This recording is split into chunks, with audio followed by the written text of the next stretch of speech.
To Sherlock Holmes, she is always the woman.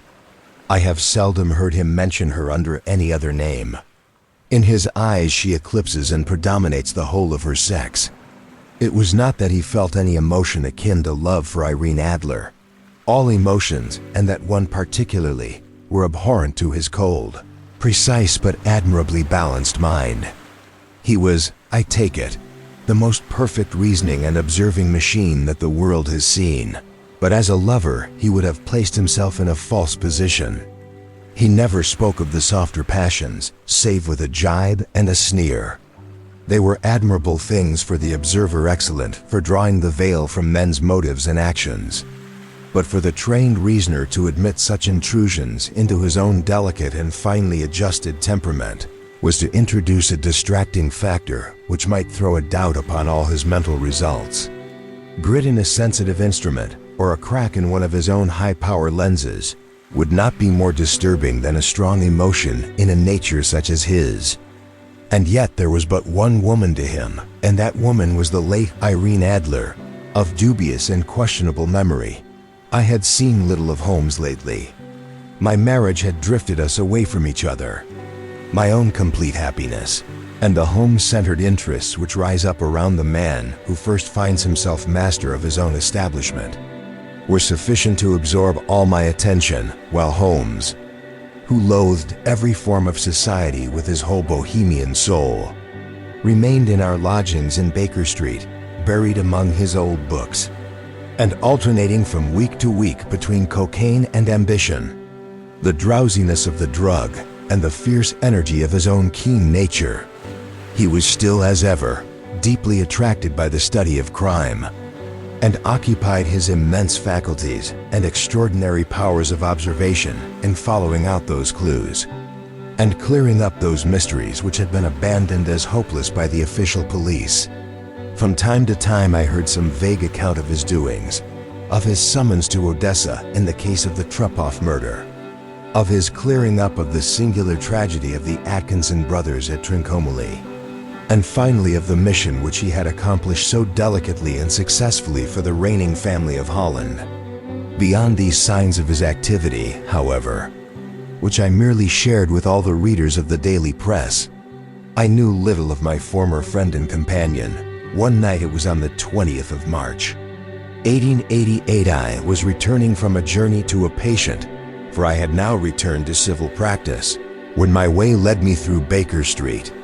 As I passed the well-remembered door, which must always be associated in my mind with my wooing, and with the dark incidents of the study in scarlet, I was seized with a keen desire to see Holmes again, and to know how he was employing his extraordinary powers.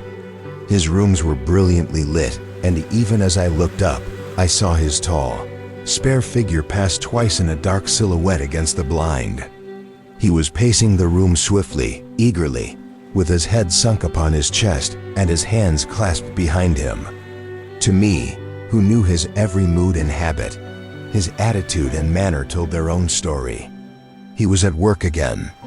He had risen out of his drug-created dreams and was hot upon the scent of some new problem.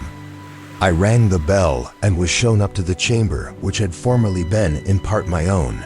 His manner was not effusive. It seldom was. But he was glad, I think, to see me. With hardly a word spoken, but with a kindly eye, he waved me to an armchair, threw across his case of cigars, and indicated a spirit case and a gasogene in the corner. Then he stood before the fire and looked me over in his singular introspective fashion. "Wedlock suits you," he remarked. "I think, Watson, that you have put on 7.5 pounds since I saw you." "7," I answered. "Indeed, I should have thought a little more." "Just a trifle more, I fancy, Watson. And in practice again, I observe. You did not tell me that you intended to go into harness. Then how do you know?" "I see it, I deduce it. How do I know that you have been getting yourself very wet lately, and that you have a most clumsy and careless servant girl?" "My dear Holmes," said I, "this is too much. You would certainly have been burned had you lived a few centuries ago. It is true that I had a country walk on Thursday and came home in a dreadful mess. But as I have changed my clothes, I can't imagine how you deduce it. As to Mary Jane, she is incorrigible. And my wife has given her notice, but there, again, I fail to see how you work it out." He chuckled to himself and rubbed his long, nervous hands together. "It is simplicity itself," said he. "My eyes tell me that on the inside of your left shoe, just where the firelight strikes it, the leather is scored by 6 almost parallel cuts. Obviously, they have been caused by someone who has very carelessly scraped round the edges of the sole in order to remove crusted mud from it. Hence, you see, my double deduction that you had been out in vile weather and that you had a particularly malignant boot-slitting specimen of the London slavey. As to your practice, if a gentleman walks into my room smelling of iodoform, with a black mark of nitrate of silver upon his right forefinger, and a bulge on the right side of his top hat to show where he has secreted his stethoscope, I must be dull indeed if I do not pronounce him to be an active member of the medical profession." I could not help laughing at the ease with which he explained his process of deduction. "When I hear you give your reasons," I remarked, "the thing always appears to me to be so ridiculously simple that I could easily do it myself. Though at each successive instance of your reasoning, I am baffled until you explain your process. And yet I believe that my eyes are as good as yours." "Quite so," he answered, lighting a cigarette and throwing himself down into an armchair. "You see, but you do not observe. The distinction is clear. For example, you have frequently seen the steps which lead up from the hall to this room." "Frequently. How often?" "Well, some hundreds of times." "Then how many are there?" "How many?" "I don't know." "Quite so. You have not observed. And yet you have seen. That is just my point. Now I know that there are 17 steps, because I have both seen and observed. By the way, since you are interested in these little problems, and since you are good enough to chronicle 1 or 2 of my trifling experiences, you may be interested in this." He threw over a sheet of thick, pink-tinted notepaper which had been lying open upon the table. "It came by the last post," said he. "Read it aloud." The note was undated and without either signature or address. "There will call upon you tonight. At 7:45, it said. "A gentleman who desires to consult you upon a matter of the very deepest moment. Your recent services to one of the royal houses of Europe have shown that you are one who may safely be trusted with matters which are of an importance which can hardly be exaggerated. This account of you we have from all quarters received. Be in your chamber then at that hour, and do not take it amiss if your visitor wear a mask." "This is indeed a mystery," I remarked. "What do you imagine that it means?" "I have no data yet. It is a capital mistake to theorize before one has data. Insensibly, one begins to twist facts to suit theories, instead of theories to suit facts. But the note itself, what do you deduce from it?" I carefully examined the writing and the paper upon which it was written. "The man who wrote it was presumably well-to-do," I remarked, endeavoring to imitate my companion's processes. "Such paper could not be bought under half-a-crown a packet. It is peculiarly strong and stiff." "Peculiar, that is the very word," said Holmes. "It is not an English paper at all. Hold it up to the light." I did so, and saw a large E with a small g, a pay, and a large G with a small t, woven into the texture of the paper. "What do you make of that?" asked Holmes. "The name of the maker, no doubt. Or his monogram, rather." "Not at all. The G with the small t stands for Gesellschaft, which is the German for company. It is a customary contraction like our coat, P, of course. Stands for papier. Now for the E.G. Let us glance at our Continental Gazetteer." He took down a heavy brown volume from his shelves. Eglinitz, here we are, Egria. It is in a German-speaking country, in Bohemia, not far from Carlsbad. Remarkable as being the scene of the death of Wallenstein, and for its numerous glass factories and paper mills. My boy, what do you make of that?" His eyes sparkled, and he sent up a great blue triumphant cloud from his cigarette. "The paper was made in Bohemia," I said. "Precisely. And the man who wrote the note is a German. Do you note the peculiar construction of the sentence? This account of you we have from all quarters received. A Frenchman or Russian could not have written that. It is the German who is so uncourteous to his verbs. It only remains, therefore, to discover what is wanted by this German who writes upon Bohemian paper and prefers wearing a mask to showing his face. And here he comes, if I am not mistaken, to resolve all our doubts." As he spoke, there was the sharp sound of horses' hoofs and grating wheels against the curb, followed by a sharp pull at the bell. Holmes whistled. "A pair by the sound," said he. "Yes," he continued, glancing out of the window. "A nice little broom and a pair of beauties. 150 guineas apiece. There's money in this case, Watson, if there is nothing else. I think that I had better go, Holmes." "Not a bit, Doctor. Stay where you are. I am lost without my Boswell, and this promises to be interesting. It would be a pity to miss it. But your client, never mind him. I may want your help, and so may he. Here he comes. Sit down in that armchair, Doctor, and give us your best attention." A slow and heavy step, which had been heard upon the stairs and in the passage, paused immediately outside the door. Then there was a loud and authoritative tap. "Come in," said Holmes. A man entered who could hardly have been less than 6 feet 6 inches in height, with the chest and limbs of a Hercules. His dress was rich with a richness which would, in England, be looked upon as akin to bad taste. Heavy bands of astrakhan were slashed across the sleeves and fronts of his double-breasted coat, while the deep blue cloak which was thrown over his shoulders was lined with flame-colored silk and secured at the neck with a brooch which consisted of a single flaming beryl. Boots which extended halfway up his calves, and which were trimmed at the tops with rich brown fur, completed the impression of barbaric opulence which was suggested by his whole appearance. He carried a broad-brimmed hat in his hand, while he wore across the upper part of his face, extending down past the cheekbones, a black visored mask, which he had apparently adjusted that very moment, for his hand was still raised to it as he entered.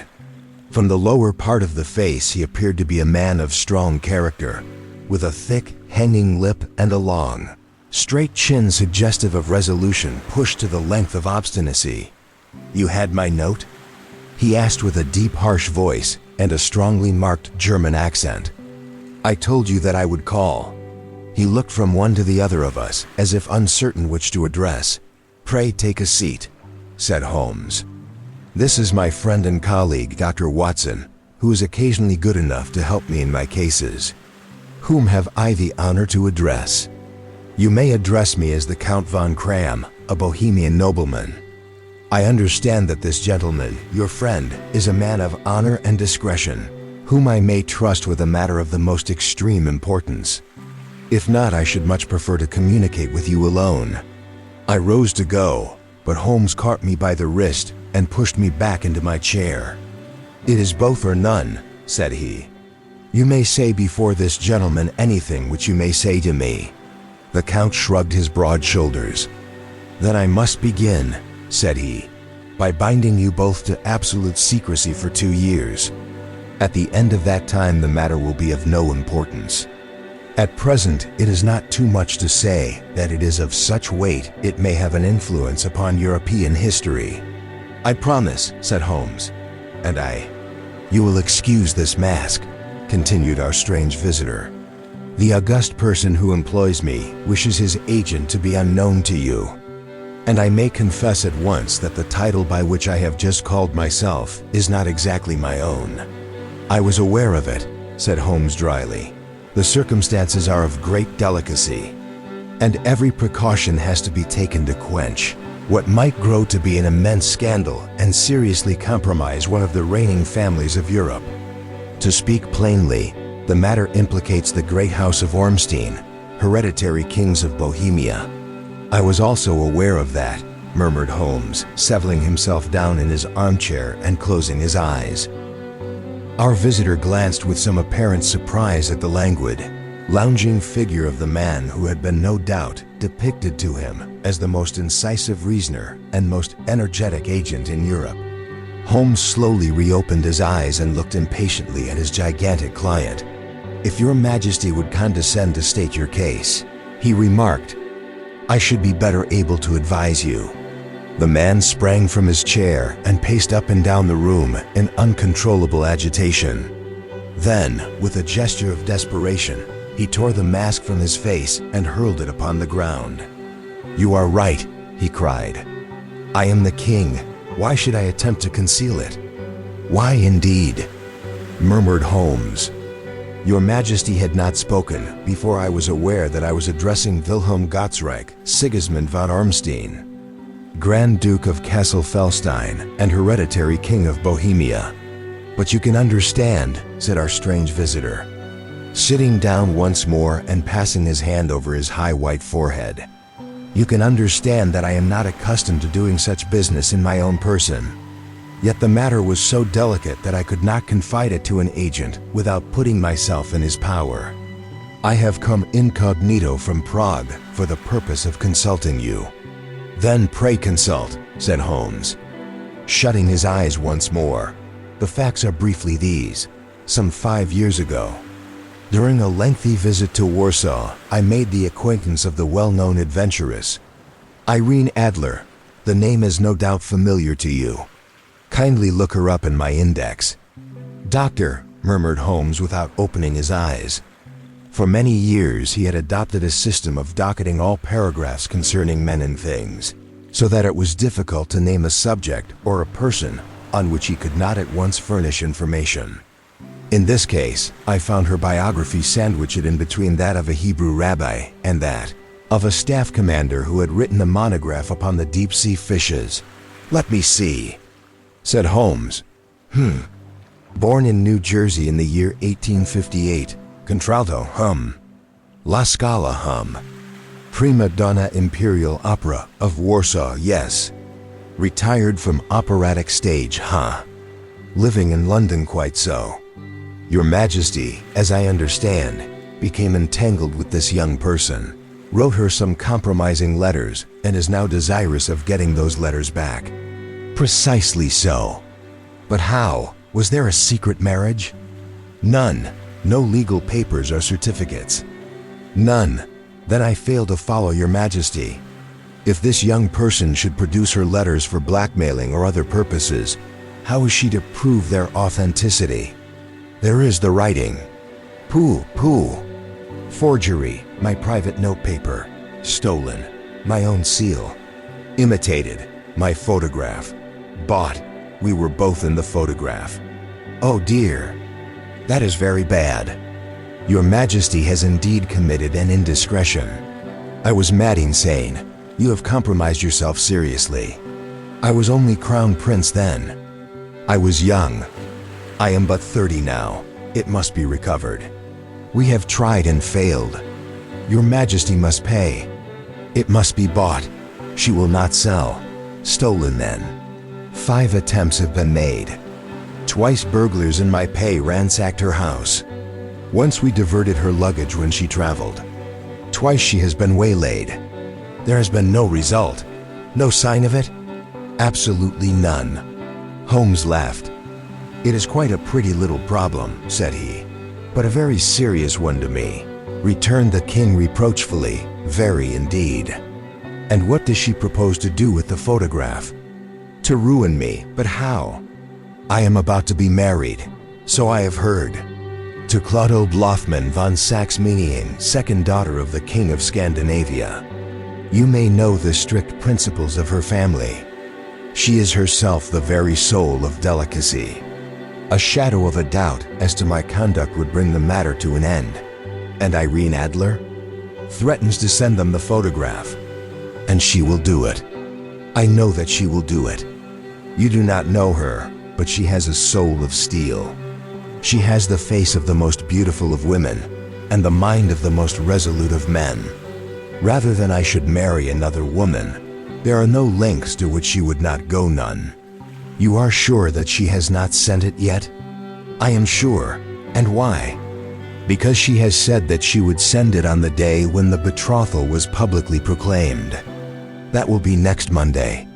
Oh, then we have 3 days yet, said Holmes with a yawn. That is very fortunate, as I have 1 or 2 matters of importance to look into just at present. Your Majesty will, of course, stay in London for the present. Certainly. You will find me at the Langham under the name of the Count von Cram. Then I shall drop you a line to let you know how we progress. Pray do so. I shall be all anxiety. Then, as to money, you have carte blanche. Absolutely. I tell you that I would give one of the provinces of my kingdom to have that photograph. And for present expenses, the king took a heavy chamois leather bag from under his cloak and laid it on the table. There are 300 pounds. In gold and 700 in notes, he said. Holmes scribbled a receipt upon a sheet of his notebook and handed it to him. And Mademoiselle's address? He asked. Is Bryony Lodge, Serpentine Avenue, St. John's Wood. Holmes took a note of it. One other question, said he. Was the photograph a cabinet? It was. Then good night, Your Majesty, and I trust that we shall soon have some good news for you. And good night, Watson, he added, as the wheels of the royal brougham rolled down the street. If you will be good enough to call tomorrow afternoon at 3 o'clock, I should like to chat this little matter over with you. At 3 o'clock precisely I was at Baker Street, but Holmes had not yet returned. The landlady informed me that he had left the house shortly after 8 o'clock in the morning. I sat down beside the fire, however, with the intention of awaiting him, however long he might be. I was already deeply interested in his inquiry, for though it was surrounded by none of the grim and strange features which were associated with the 2 crimes which I have already recorded, still, the nature of the case and the exalted station of his client gave it a character of its own. Indeed, apart from the nature of the investigation which my friend had on hand, there was something in his masterly grasp of the situation and his keen, incisive reasoning, which made it a pleasure to me to study his system of work and to follow the quick, subtle methods by which he disentangled the most inextricable mysteries.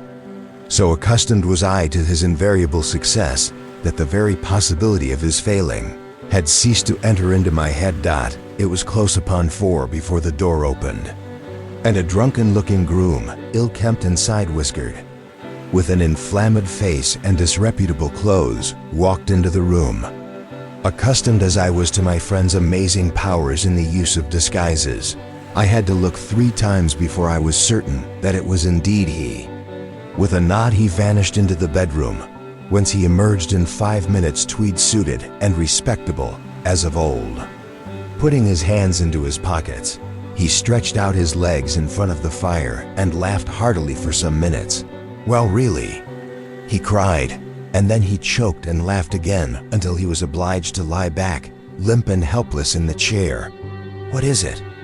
It's quite too funny. I am sure you could never guess how I employed my morning, or what I ended by doing. I can't imagine.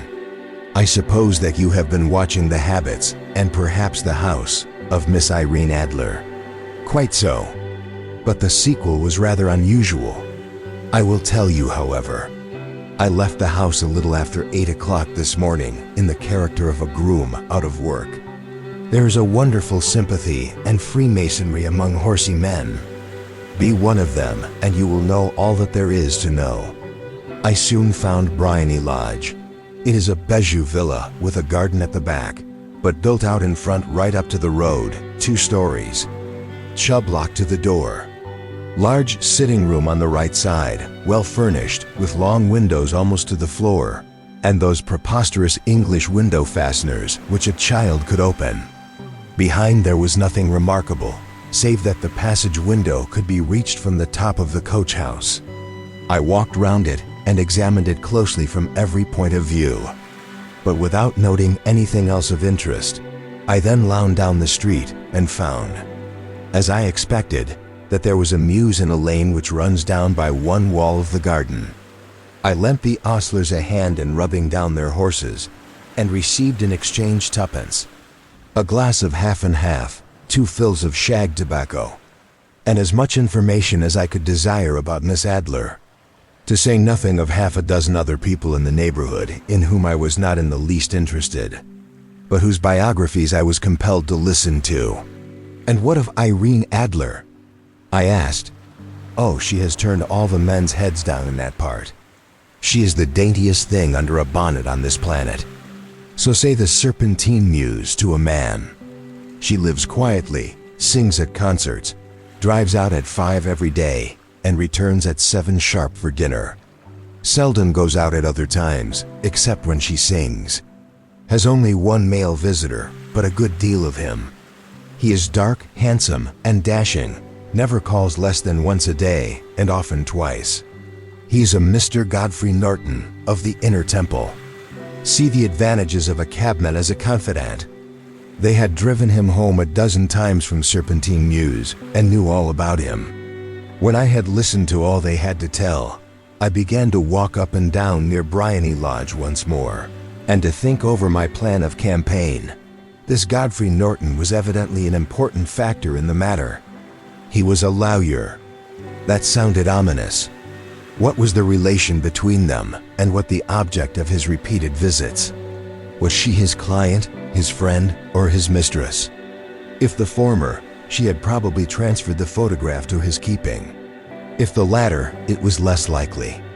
On the issue of this question depended whether I should continue my work at Bryony Lodge, or turn my attention to the gentleman's chambers in the temple. It was a delicate point, and it widened the field of my inquiry. I fear that I bore you with these details, but I have to let you see my little difficulties. If you are to understand the situation, I am following you closely, I answered. I was still balancing the matter in my mind when a hansom cab drove up to Bryony Lodge, and a gentleman sprang out. He was a remarkably handsome man, dark aquiline and mustached, evidently the man of whom I had heard.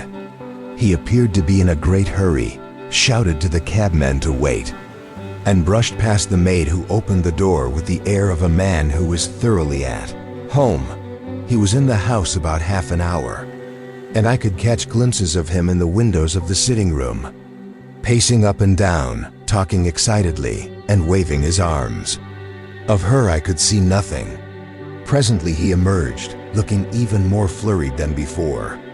As he stepped up to the cab, he pulled a gold watch from his pocket and looked at it earnestly. "Drive like the devil," he shouted. "First to Gross and Hankey's in Regent Street, and then to the Church of St. Monica in the Edgware Road. Half a guinea if you do it in 20 minutes. Away they went, and I was just wondering whether I should not do well to follow them when up the lane came a neat little landau. The coachman with his coat only half buttoned and his tie under his ear, while all the tags of his harness were sticking out of the buckles. It hadn't pulled up before she shot out of the hall door and into it. I only caught a glimpse of her at the moment, but she was a lovely woman, with a face that a man might die for. "The Church of St. Monica, John," she cried, "and half a sovereign if you reach it in 20 minutes. This was quite too good to lose, Watson."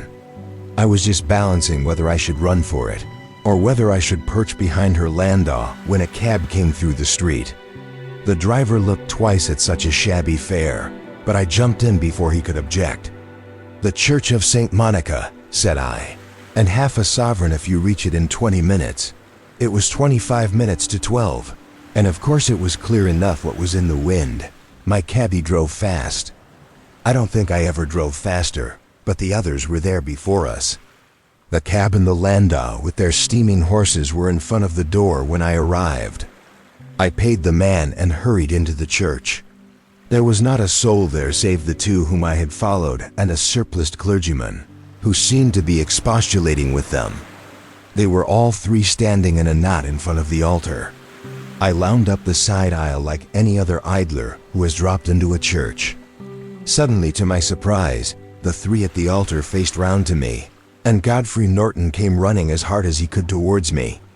"Thank God," he cried. "You'll do. Come, come." "What then?" I asked. "Come, man, come, only 3 minutes. Or it won't be legal." I was half dragged up to the altar, and before I knew where I was, I found myself mumbling responses which were whispered in my ear, and vouching for things of which I knew nothing, and generally assisting in the secure tying up of Irene Adler, spinster, to Godfrey Norton, bachelor. It was all done in an instant, and there was the gentleman thanking me on the one side and the lady on the other, while the clergyman beamed on me in front. It was the most preposterous position in which I ever found myself in my life, and it was the thought of it that started me laughing just now. It seems that there had been some informality about their license, that the clergyman absolutely refused to marry them without a witness of some sort, and that my lucky appearance saved the bridegroom from having to sally out into the streets in search of a best man. The bride gave me a sovereign, and I mean to wear it on my watch chain in memory of the occasion. "This is a very unexpected turn of affairs," said I. "And what then?" "Well, I found my plans very seriously menaced. It looked as if the pair might take an immediate departure, and so necessitate very prompt and energetic measures on my part. At the church door, however, they separated, he driving back to the temple, and she to her own house. "I shall drive out in the park at 5 as usual," she said as she left him. I heard no more. They drove away in different directions, and I went off to make my own arrangements, which are some cold beef and a glass of beer, he answered, ringing the bell. "I have been too busy to think of food, and I am likely to be busier still this evening. By the way, doctor, I shall want your cooperation." "I shall be delighted. You don't mind breaking the law?" "Not in the least, nor running a chance of arrest." "Not in a good cause?" "Oh, the cause is excellent." "Then I am your man. I was sure that I might rely on you. But what is it you wish? When Mrs. Turner has brought in the tray, I will make it clear to you." "Now," he said as he turned hungrily on the simple fare that our landlady had provided, "I must discuss it while I eat, for I have not much time. It is nearly 5 now. In 2 hours we must be on the scene of action. Miss Irene, or Madame, rather, returns from her drive at 7. We must be at Bryony Lodge to meet her. And what then? You must leave that to me. I have already arranged what is to occur. There's only one point on which I must insist. You must not interfere, come what may. You understand? I am to be neutral, to do nothing whatever. There will probably be some small unpleasantness. Do not join in it. It will end in my being conveyed into the house. 4 or 5 minutes afterwards, the sitting room window will open. You are to station yourself close to that open window.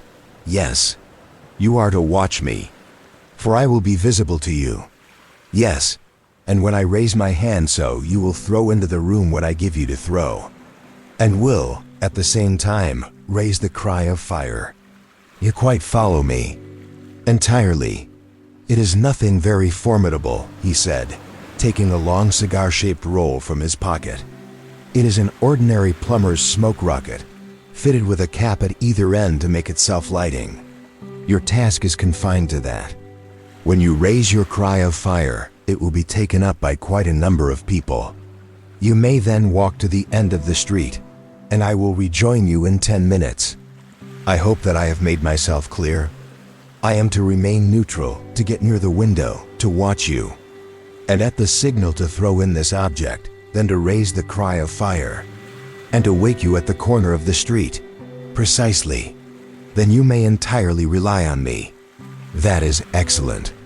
I think, perhaps, it is almost time that I prepare for the new role I have to play."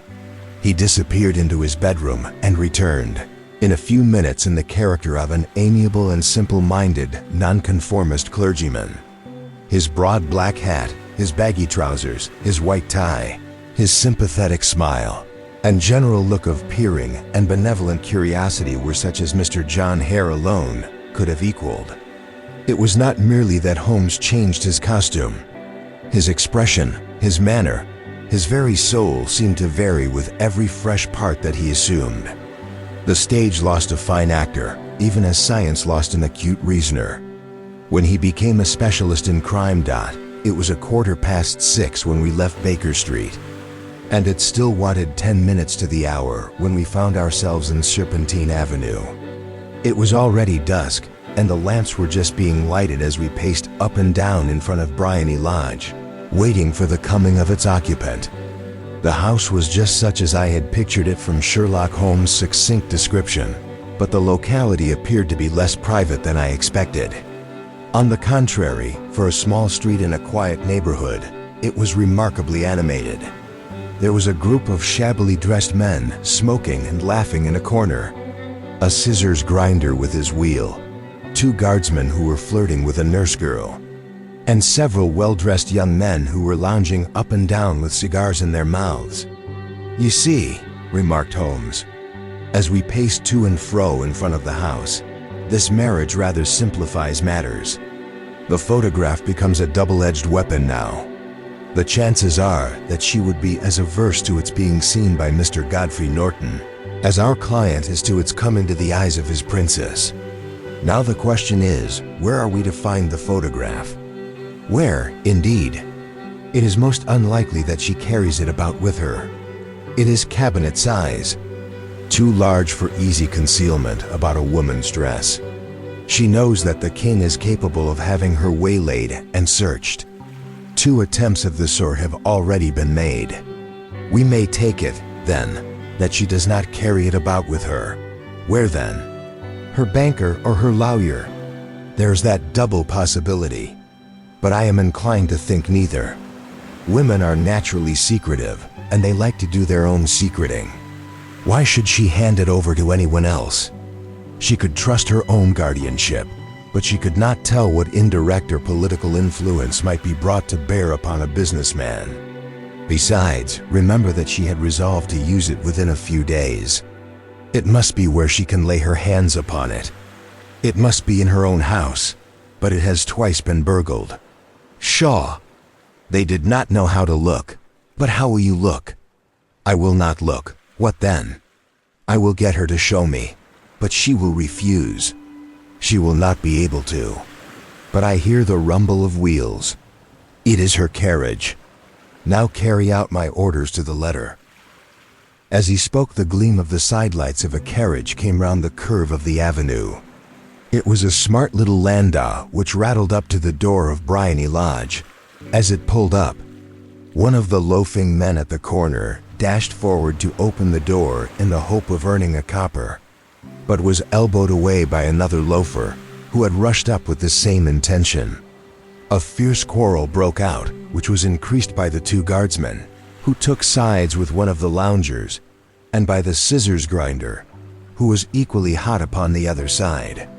A blow was struck, and in an instant the lady, who had stepped from her carriage, was the center of a little knot of flushed and struggling men, who struck savagely at each other with their fists and sticks. Holmes dashed into the crowd to protect the lady, but just as he reached her, he gave a cry and dropped to the ground, with the blood running freely down his face.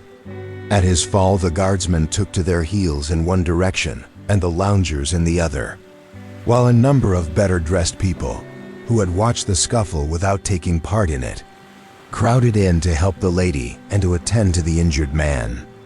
Irene Adler, as I will still call her, had hurried up the steps, but she stood at the top with her superb figure outlined against the lights of the hall, looking back into the street. "Is the poor gentleman much hurt?" she asked. "He is dead," cried several voices. "No, no, there's life in him," shouted another. "But he'll be gone before you can get him to hospital." "He's a brave fellow," said a woman. They would have had the lady's purse and watch if it hadn't been for him. They were a gang, and a rough one, too. "Ah, he's breathing now. He can't lie in the street. May we bring him in, Mom?" "Surely. Bring him into the sitting room. There is a comfortable sofa. This way, please." Slowly and solemnly, he was borne into Bryony Lodge and laid out in the principal room. while I still observed the proceedings from my post by the window. The lamps had been lit, but the blinds had not been drawn, so that I could see Holmes as he lay upon the couch. I do not know whether he was seized with compunction at that moment for the part he was playing, but I know that I never felt more heartily ashamed of myself in my life than when I saw the beautiful creature against whom I was conspiring, or the grace and kindliness with which she waited upon the injured man.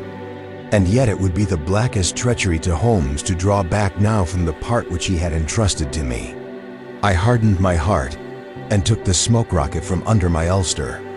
After all, I thought, we are not injuring her. We are but preventing her from injuring another. Holmes had sat up upon the couch, and I saw him motion like a man who is in need of air. A maid rushed across and threw open the window. At the same instant, I saw him raise his hand, and at the signal, I tossed my rocket into the room with a cry of fire.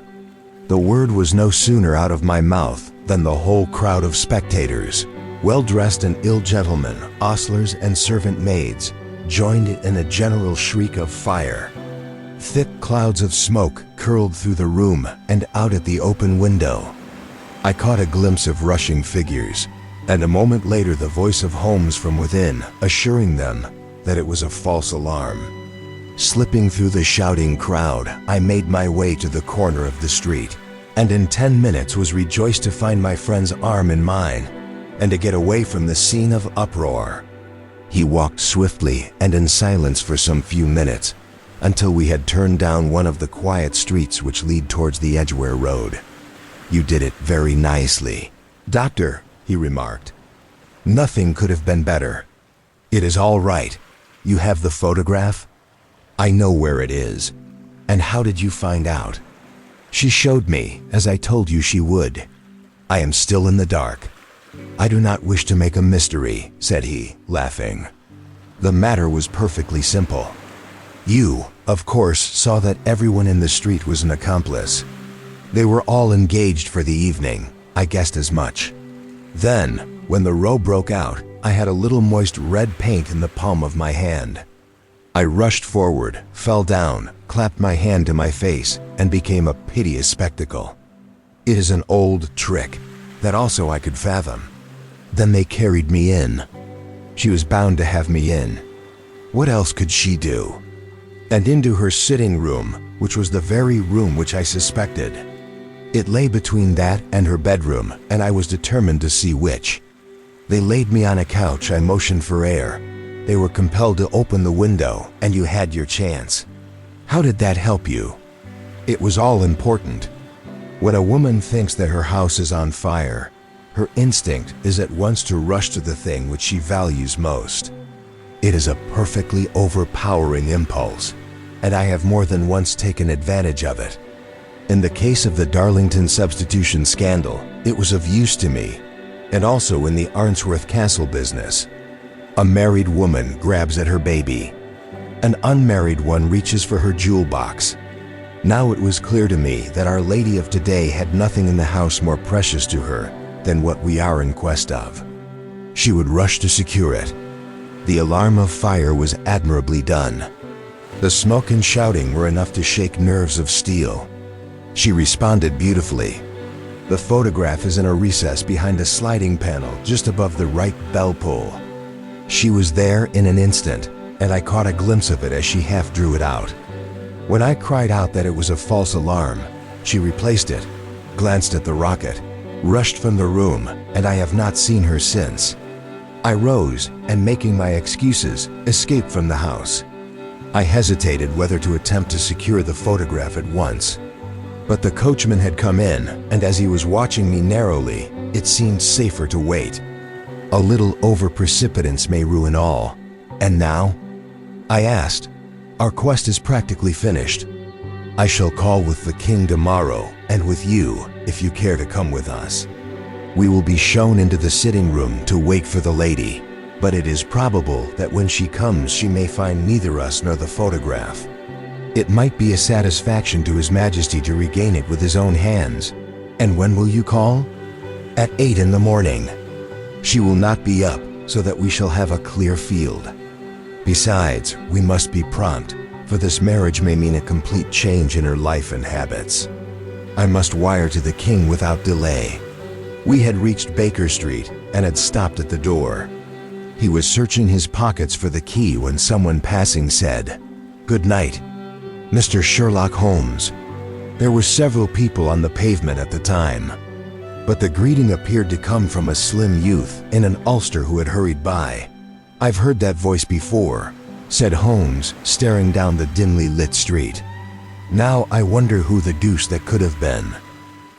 I slept at Baker Street that night, and we were engaged upon our toast and coffee in the morning when the King of Bohemia rushed into the room. "You have really got it," he cried, grasping Sherlock Holmes by either shoulder and looking eagerly into his face. "Not yet, but you have hopes?" "I have hopes." "Then come. I am all impatience to be gone. We must have a cab." "No. My brougham is waiting. Then that will simplify matters." We descended and started off once more for Briony Lodge. "Irene Adler is married," remarked Holmes. "Married? When?" "Yesterday." "But to whom?" "To an English lawyer named Norton. But she could not love him." "I am in hopes that she does." "And why in hopes?" "Because it would spare your Majesty all fear of future annoyance. If the lady loves her husband, she does not love your Majesty. If she does not love your Majesty, there is no reason why she should interfere with your Majesty's plan." "It is true. And yet, well, I wish she had been of my own station. What a queen she would have made." He relapsed into a moody silence, which was not broken until we drew up in Serpentine Avenue. The door of Briony Lodge was open, and an elderly woman stood upon the steps. She watched us with a sardonic eye as we stepped from the brougham. "Mr. Sherlock Holmes, I believe?" said she. "I am Mr. Holmes," answered my companion, looking at her with a questioning and rather startled gaze. "Indeed. My mistress told me that you were likely to call. She left this morning with her husband by the 5:15 train from Charing Cross for the continent." "What?" Sherlock Holmes staggered back, white with chagrin and surprise. "Do you mean that she has left England, never to return?" "And the papers?" asked the king hoarsely. "All is lost, we shall see."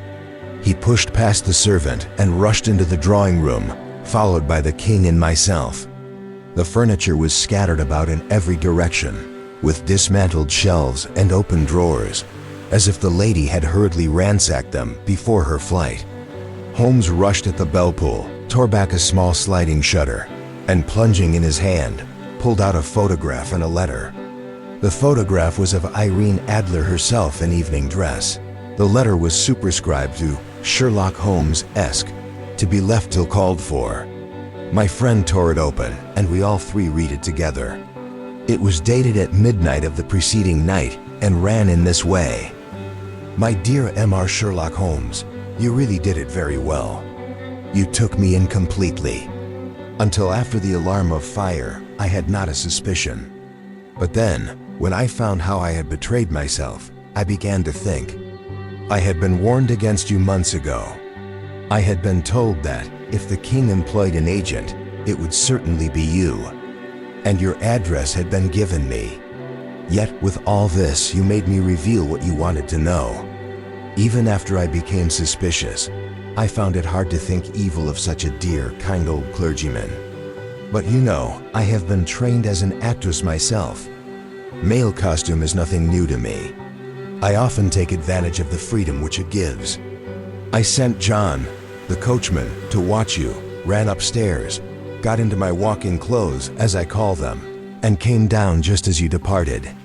Well, I followed you to your door, and so made sure that I was really an object of interest to the celebrated Mr. Sherlock Holmes.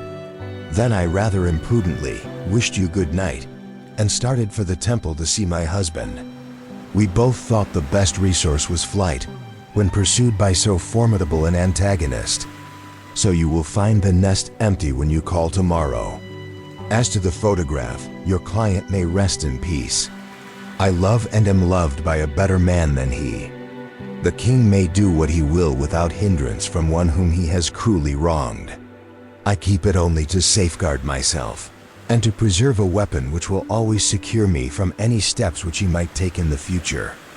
I leave a photograph which he might care to possess.